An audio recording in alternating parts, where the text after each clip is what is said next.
好，今日呢講嘅書叫做《小熊不一樣》。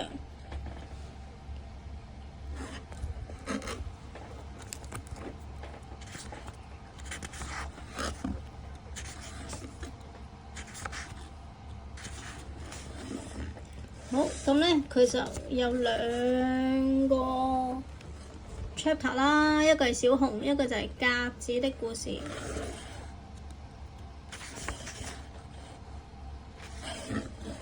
好一啦，皺紋子小熊，你睇下，活葉子第一次看見皺紋子小熊，一面好驚嚇。你睇下佢呢一身嘅橡皮，書店裏嘅書面紙啊、信紙啊、筆記本啊，全部都大笑咯喎。哦，細白嘅銅白子拍拍自己，嬌嬌柔柔咁話，但係要每一張紙都好似我咁靚，有乜可能呢？咁係唔公平嘅要求喎。身為一張紙唔好睇唔緊要嘅，活葉子話，好似我呢一身呢四個可愛嘅圓洞洞，呢細細藍色迷人嘅線條，都係學都學唔嚟㗎。不過呢，話又話返轉頭，身為一張紙呢，總要似一張紙啊，將自己呢打扮得呢有精神啦，點會巢掹掹咁縮埋一嚿㗎？係啊，黃色嘅信紙就好大聲咁話啦，我睇佢起碼有200歲啦，如果唔係點會長出咁多皺紋啊？小熊就好委屈話啦，先唔係啊，人哋都未到1歲呢。嚇，可憐嘅小孩子，點解長到咁畸形㗎？啲紙呢都收起嘲弄嘅態度，為小熊嘅不幸呢感到悲哀喎。我先唔畸形啊！我爸爸媽媽啊、親戚朋友啊都係咁嘅樣㗎。小熊就話啦：哦，遺傳病一定係家族遺傳病。一本大學生用嘅實驗記錄書呢，記錄紙呢就好驕傲咁宣佈咯喎。你睇，稿紙小心咁問下身邊嘅信紙就話啦：佢呢種病會唔會傳染㗎？我冇病啊！小熊呢嬲到大叫起嚟啦，聲音呢將啲玻璃窗都震到呱呱聲啊！你再咁樣叫落去呢，喉嚨一定會病。厚厚嘅大詞典呢，講嘢一向都好低沉啦，好慢啦，而且呢，人哋見到啊會以為你係精神病啊！咁你唔單止係有病，而且仲有2種病添啊！小熊呢立即嚇到收咗聲啦。為咗你自己好啊，活葉子就話啦：我建議你去死。細白嘅銅板紙好安靜咁講啦。咩話？其他紙都好驚訝咁樣叫咗出嚟啦。活葉子，你點可以咁殘忍㗎？我唔係我講㗎。活葉子呢急到呢滿頭大汗喎。我淨係叫佢去整容咋。吓？整容？係啊，活葉子話將佢呢啲咁醜陋、咁可怕嘅皺紋呢整翻平佢，咁佢就唔會咁畸形啦。哇，係喎，呢個都係一個好主意喎。但係點樣做呢？信紙就問啦。咁樣啊，活葉子呢翻動着自己啦，有啲唔好意思咁話，我都唔知喎。但係詞典就開口啦，咁樣啦，我哋都諗下點樣幫一幫小熊整容啦。天呢就快光啦，都應該瞓覺啦。等書店呢打烊之後呢再商量啦。打烊就即係閂鋪啦，閂門啦。好，過咗一陣，書店裏呢就開始好多鼻鼾聲咯喎，淨係得小熊瞓唔着啊。佢覺得好孤獨，唔止係屋企人啊、朋友唔喺身邊啦，而且呢，佢好似呢突然間跌咗落一個好陌生、充滿敵意嘅世界裏面啊！由一出世，小熊呢一直都係工廠裏大家稱讚嘅焦點喎。睇下小熊，摺痕幾細緻幾整齊啊！顏色呢長得幾靚幾好，幾紅幾鮮豔呢。皺紋子呢，阿姨呢就會咁樣講啦。小紅覺得媽媽係最靚嘅，佢嘅全身淺紫色啦，皺紋又唔係好多啦，但係工廠裏呢，摺痕最深㗎。小紅呢，好鍾意呢，成日都匿喺媽媽嗰個懷抱入邊，享受住呢個摺紋被壓開嗰種柔軟同埋深陷嘅感覺。而媽媽呢，都最重視身材嘅保養喎，每一日呢，都會將自己細細咁樣摺起嚟，做呢個嘅摺疊運動，摺疊運動，係啦，疊運動，冇錯啦，就呢，唔使拍 Q 笑喺度，係啦，好啦，咁樣呢，就將佢呢整平嘅摺痕呢，再壓得更深更深咯喎。一啲身材平平扁扁嘅阿姨呢，成日都羨慕呢，就問媽媽啦：你點樣可以保養身材咁好㗎？小紅呢，被送到書店之前，媽媽臨別嘅時候呢，一直呢叮囑小紅：我哋皺紋紙嘅特色就係要喺呢一身咁靚嘅皺紋，你呢要小心保持住啊，唔好變到平平坦坦，好似其他啲平凡嘅紙一樣喎。媽媽嘅聲音呢，彷彿呢都喺佢耳邊啊！點解世界好似變晒㗎？媽媽媽媽，小紅呢好痛苦喺心中叫住，終於喺好攰嘅情況下瞓着咗咯。第二咯喎，有請燙斗，佢唔會係得咗昏睡病啩？佢可能又多一種病啦。小紅一擘大眼，睇到活頁紙呢正面對面咁樣望住佢，研究緊佢喎。小紅嚇到呢，咕碌咕碌咕碌咁坐起身啦，先發現哇，書店所有紙都圍住佢啊！喂，你瞓咗成日啦，你哋做咩圍住我啊？小紅就問啦。我哋啊，雪白嘅銅板紙呢就好嬌聲嬌氣咁樣講咯喎，要幫你整容啊！我唔要啊！小紅大嗌啦，唔好鬧脾氣啦！你諗下，你長得咁奇怪。點會賣得出㗎？你想呢一世都匿喺呢度係咪？雖然再點樣整容，你都唔會好似我咁靚㗎啦。活頁紙摸下自己塊面就話啦，但呢總比而家好多啲啦。係呀係呀係呀係呀係呀，而且銅板紙就拍下心口啦。一諗到你呢一身嘅橡皮，仲同我住喺同一個房，我都瞓得唔好啊。黃色嘅信紙就話啦。你哋都應該為我諗下，如果我表哥知道我好似你咁樣嘅鄰居啊，我點見佢啊？小紅呢被嘈到呢頭都暈啊，一時間冇咗主意啦，就話好啦，就聽你哋啦，但係要點做㗎？就係詞典呢清清喉嚨就話啦，我詞典裏呢有一個燙斗呢個詞語，意思呢係將呢啲好皺皺嘅衫呢整平嘅工具。我諗呢，整平衫一定可以整平啲紙嘅。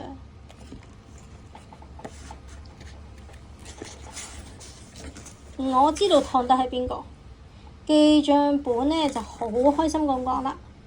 我喺主人房入邊呢，好幾次都見到佢用燙斗將啲衫整平喎。咁燙斗肯唔肯幫我哋呢？我去問下先。記帳簿一陣就返嚟啦，面上呢洋溢咗呢個神秘嘅笑容，都唔理大家問點啊。又過咗幾分鐘，佢大叫：有請燙斗！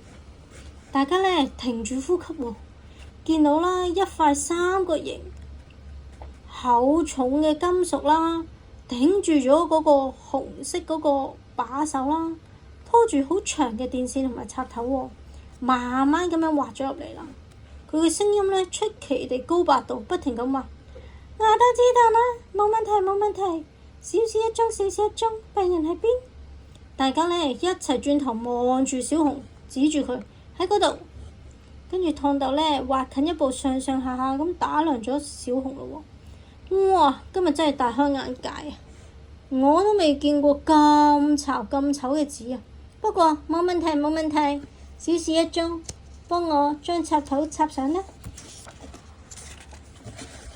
小紅呢俾大家推到去燙斗身邊咯喎，燙斗呢搭住喺小紅長長嘅頭髮上邊啦，用力壓住，大家屏住呼吸啦。小紅叫咗起來：好熱啊，越嚟越熱啦！燙斗話：唔好緊張，你咁嘈，要壓多一陣。我經驗好多啊，冇問題，小事一宗。跟住呢，小紅就合上眼睛啦。等咗一陣，又忍唔住，哎呀，好熱啊，熱死我啦，燙死我啦！燙頭都唔理佢啊。旁觀嘅活葉子都叫啦，哇，出煙啦，冒煙啦，燒起嚟啦，失火啊，火燭啊！但係詞典嘅聲音都唔再沉啦。喂，快啲幫我將個插頭掹咗出嚟啊！快啲攞水嚟！哇，大家呢，好慌張，好緊張啊！插頭一掹走呢，燙頭就趁機滑走咗咯喎。呢啲噴霧呢，淋花器啊，見義勇為咁呢，向住小紅噴噴噴噴噴噴噴。佢流血啊！銅板子講完之後就暈咗啦。真係啊，小紅身上嘅水混着呢啲嘅紅色嘅顏料啦，將啲台啊染紅晒一大片喎。小紅都暈咗啦，一醒嚟呢，就見到大家圍住佢。大詞典呢，俾大家推出去講幾句説話。佢清一清喉嚨，我哋好抱歉啊，不過我哋一定會補償俾你，一定要諗辦法將你變得平平整整㗎。黃信子就話啦，我哋已經諗出好好嘅辦法啦，唔痛㗎，都唔會再燒㗎啦。大詞典趕忙咁樣接口啦，佢講得冇錯，其實好簡單呢，淨係怪我當初冇諗到，主人嘅小朋友成日將啲花瓣啊、樹葉啊嗰啲呢壓住咗喺我入邊，過幾日呢就壓得好平咯，所以呢，你都可以試下喎。大家拍手叫好啦，小紅就好咯，你哋話好就好咯。於是每一日呢，書店一打烊啦、收鋪嘅時候啦，小紅呢就由朋友們嘅幫手啦，壓住喺大詞典下邊，等到深夜先移開。哇，果然有效啊！小紅嘅皺紋越嚟越平啦，啲紙見到佢都讚佢，你真係越嚟越靚咯。第三嘞喎，一半紅一半白。小紅見到越嚟越陌生嘅自己，一方面好喜歡啦，一方面又好懷疑，咁樣係咪真係比較靚呢？呢幾日小紅呢離開咗大詞典啦，詞典就話再過一日你就平得好似普通紙咁噶啦，高唔高興啊？聽晚呢唔好再忘記去我嗰度啊，好好瞓覺啦。但係小紅瞓唔着啊，再過一日佢就變到同普通紙一樣啦，再都唔會有紙話佢畸形啦。咁係咪真係佢一直好盼望、好想要嘅呢？但係佢點解唔高興啊？反而加倍咁樣掛住媽媽。佢彷彿又聽到媽媽臨別之前呢同佢講：我哋皺紋紙嘅特色呢，就係要係呢一身咁靚嘅皺紋，你要好好小心咁樣保持住，唔好變得平平坦坦，好似平凡嗰啲紙咁啊！小紅諗起小時候好快樂嘅日子，叔叔姨姨對佢嘅稱讚，同埋爸爸成日都話生係皺紋紙，就得一張皺紋紙啦。小紅睇住自己，平係比以前平咗嘅，但係呃唔到自己啊！呢啲摺痕呢，再點樣壓都係會有痕噶。佢摸下自己，粗粗嘅。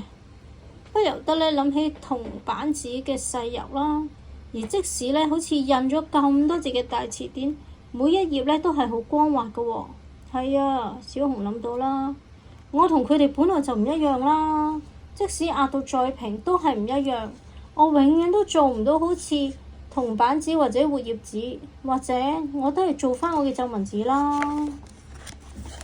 小紅儘管回憶返以前媽媽成日做嘅摺疊運動，就小心咁樣將自己一啲一啲咁樣摺疊起嚟啦。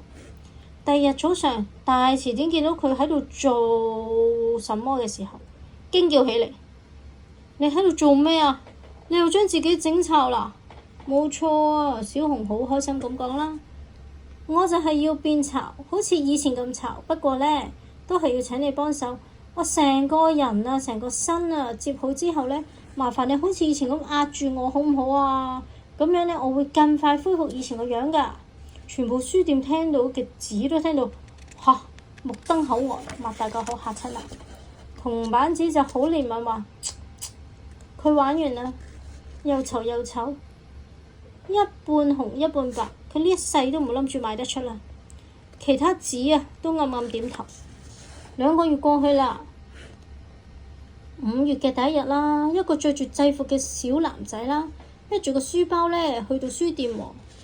佢有一雙咧好緊皺嘅眉頭同埋亮亮嘅黑眼睛啦。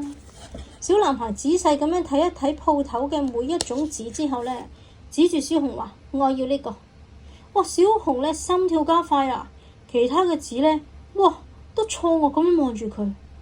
店主人就話：咦，小弟弟，唔係我唔想賺錢，但係你揀呢個甩色嘅紙，人哋會話我故意蝦小朋友喎。小男孩舒展咗嗰個眉頭，眼睛閃着光就話：我要佢，我揾咗好耐啦。好，4啦，康乃馨。小紅靜靜咁呢，躺住咗喺教室裏面，小男孩嘅課室嗰個台上面。而家嘅佢已經俾小男孩整到一朵一半紅一半白嘅康乃馨啦。點解咁呢？佢都唔明啊。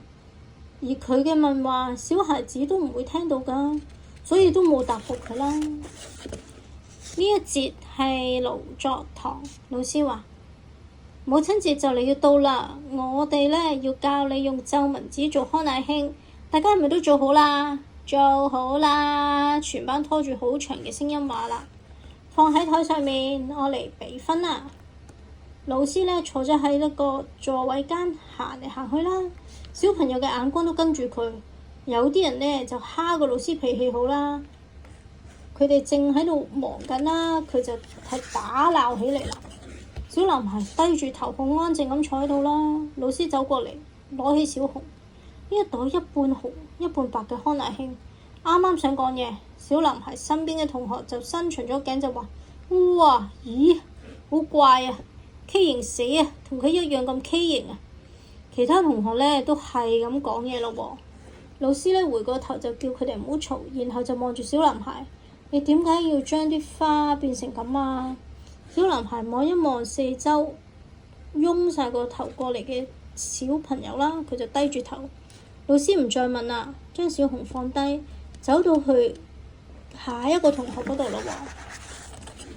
放學之後，老師呢就揮手叫個同學仔啦，攞住花嚟到我辦公室好唔好啊？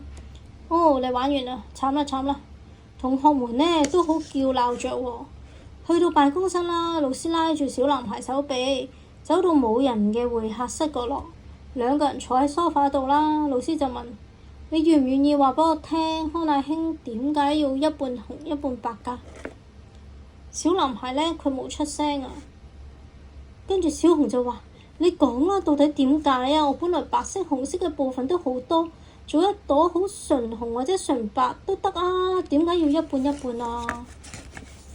老師再問啦：你知道喺母親節帶住紅色康乃馨同白色康乃馨係咩意思啊？小男孩就點點頭。跟住呢，小紅呢就嬲到不得了，喂啊！你淨係點頭，乜嘢都唔知嘅咩？老師又問啦：所以點解會係一半白一半紅嘅康乃馨呢？小紅就話：你再唔講嘢呢，我要尖叫㗎啦嚇！